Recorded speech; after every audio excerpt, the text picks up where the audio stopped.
golek panggonan sing sepi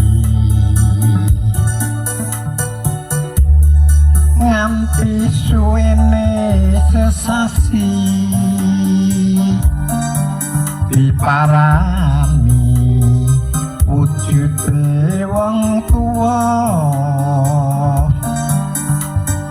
aku banjur dijak lunga dikon maca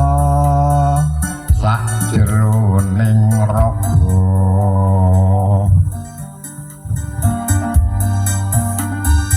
api putih pikir bersih kuwi asli wong sugih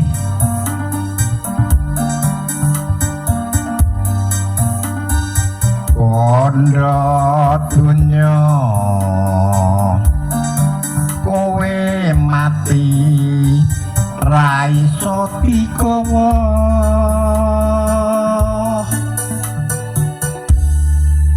mula kowe do elingo marang Gusti kang maha kuwasa pembang iki wikatekno iki pitutur saka wong tuwa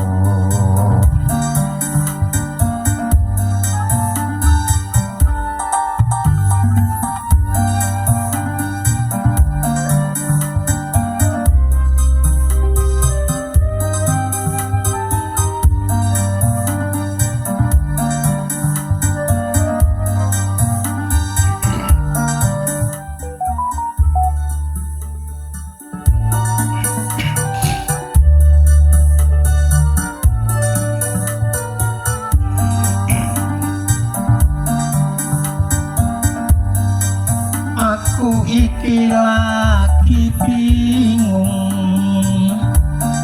wirawiri ra ana sing nulung aku terus ngoro ati aku golek panggonan sing sepi nganti suwene sesasi diparani wujude wong tuwa aku banjur dijak lunga dikon maca sak jeroning raga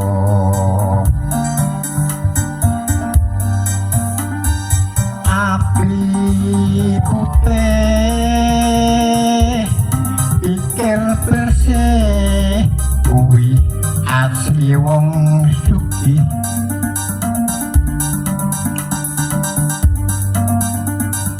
bondo dunya kowe mati ra iso digawa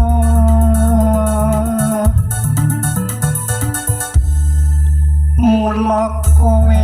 do elingo marang Gusti kang maha kuwasa pembang iki wikatekno